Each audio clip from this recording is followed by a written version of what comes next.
Is fat phobia connected to racism?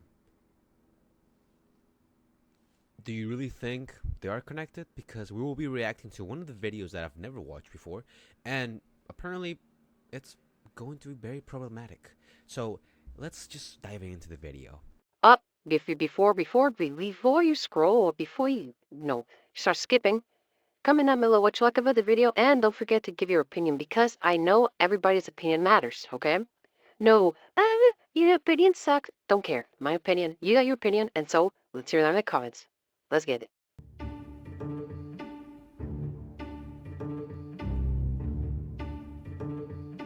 Is it I really? decided I would try to trace the transition in the Western world from valuing voluptuous figures to valuing slender ones.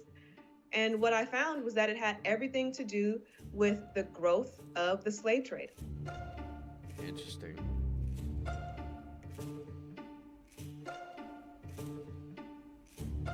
In the early years of slavery, voluptuous physiques were prized because slavery and the Renaissance were coterminous.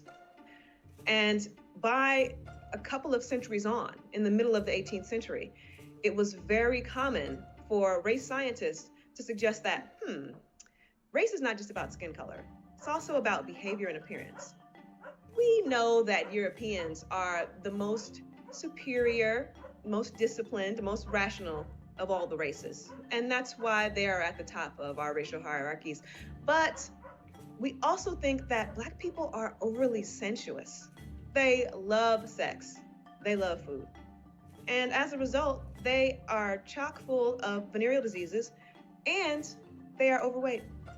So, from this, we have the seedlings of our current aesthetic system, which suggests that white, slender bodies, especially women's bodies, are valuable.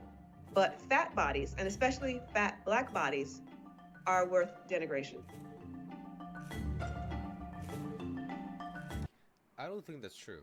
I haven't seen a single like no black bodies allowed. Yeah, like you don't see that nowadays. Well, well, maybe if they make like a little joke, but people take that seriously.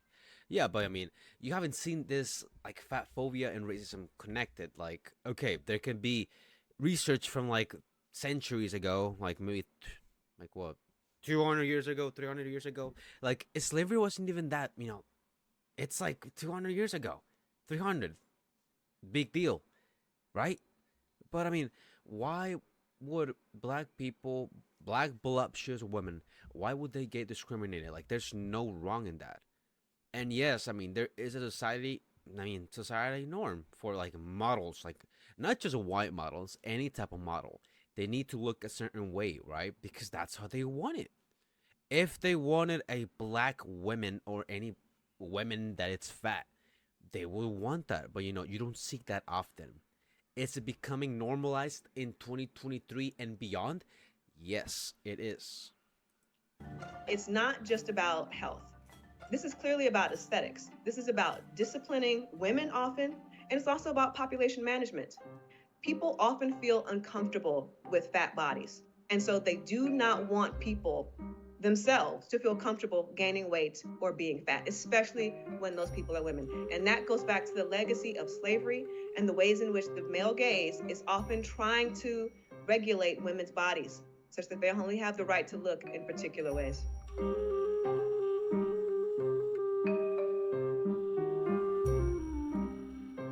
It wasn't until the 1980s around that the medical field started to use BMI. BMI, they admitted, was both flawed and arbitrary, but they adopted it anyway. And we can see the wreckage that has resulted from that decision.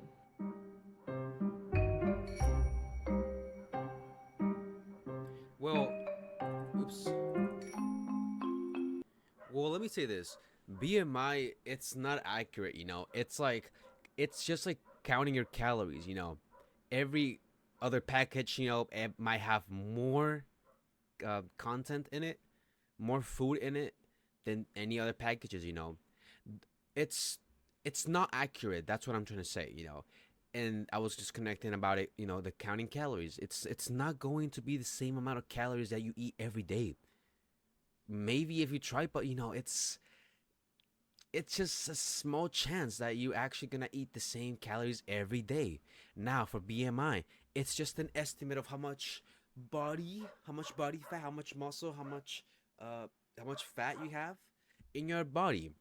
It's just the range. If you put a bodybuilder, right, like a really big bodybuilder, like Mr. Olympic caliber, the BMI machine will say that he or she is fat.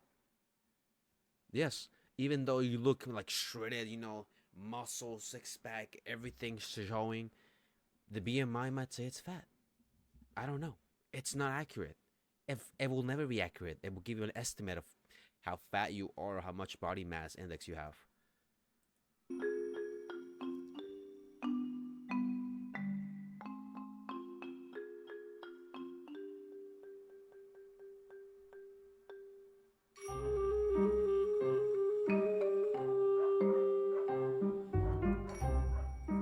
I'd say that yes, they make a big fortune. I mean, those weight loss companies and like billion, multi-billion companies, they make hella money, a lot of money.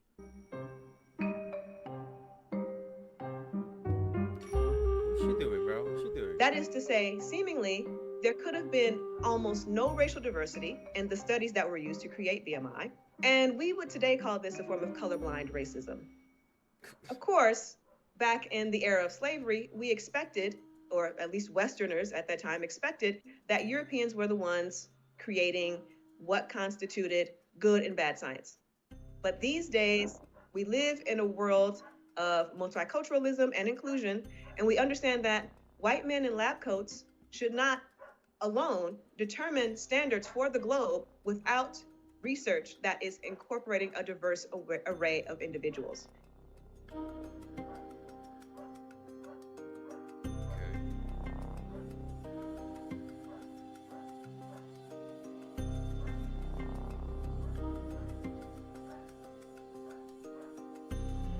Well, not just that, it's just because of your appearance.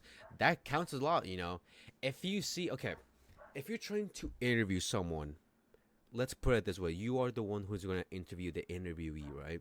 You're the interviewer for a job. Now, let's say you're waiting there, you're waiting there in your office, you're just waiting for this person to come inside. And guess what? He comes 5 minutes late, 10 minutes late, 15 minutes late. You see him. He's not well dressed. He's not that good looking. He's just like chubby, fat. He doesn't even have the right clothes. He smells, and you might internally say, "Wow, I mean, this how does it even get here, right? Like how?" And then you might just judge him, right?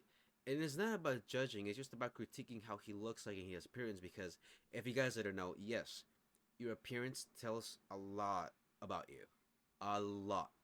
You know, the things you do, the subconscious things you do, they tell a lot. Yes. And so imagine, do you think that person that just walked in 15 minutes like smelling bad, looking bad, bad appearance, bad breath, bad everything, do you think he's gonna get the job? Even if the job is for like fast food, they might tell him, hey, you need to be, clean. Maybe you need some hygienic this, you need to get into more hygiene. You need to lose a little more weight, You need to do this because you need to move stuff. You need to be walking around. And it's not just because equality. People want equality because they think that we are all the same. But no, we all have different type of roles. Like for example, if I want to what's a good job? If I want to get equally paid and I want to work at a construction company or at a moving company, right? Because moving people, the one that move furnitures, they move places to places, homes to homes, they have to be very strong. Now imagine, I'm skinny, I'm doing the bare minimum. Do you think I'm gonna get paid equally as some other person? Maybe. I don't think so. Not just because I'm a man, just because I can't really carry a lot and I'm just watching them do the whole stuff, the whole lifting, and I'm just there, kind of just kicking it, right? Kind of just getting my paycheck. Do you think that's equal? Do you think that's fair to the other persons that are strong? They need another person strong as them or even stronger than them. Or even at least they can carry some stuff, right? And yeah, it doesn't matter if they have the machines. It doesn't matter if they have this lifting stuff. No, I mean, it's just a matter of equally. It's just not, you're not going to get paid as that. Now, imagine a fat person at a moving company. Yes, he might be strong, but is he going to be quick? Is he going to be out of breath? Is he gonna get hungry? Is he going to do this? Is he going to be on the phone? Is he, there are several factors that you can't really, put equality into the fat phobia thing. You know what I mean?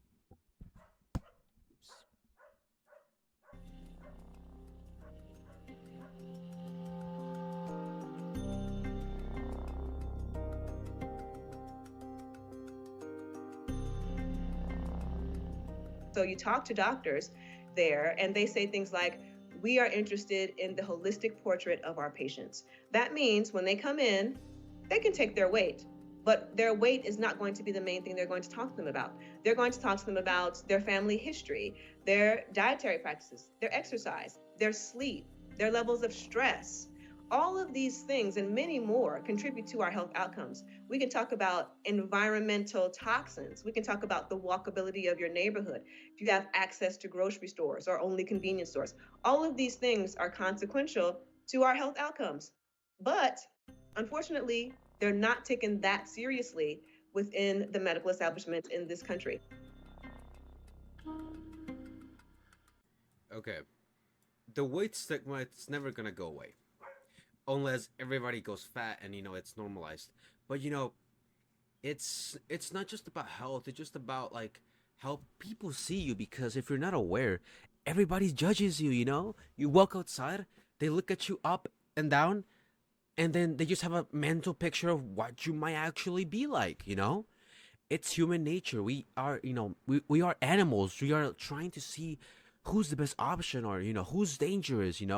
If you see a person walk by past you, and the person has tattoos, it has little, like, those little, like, murderer, little, like, teardrops, right? The teardrops. Do you think that you might not judge that he's a murderer, right? You might think he is, and you might get away from him, right? Or run away.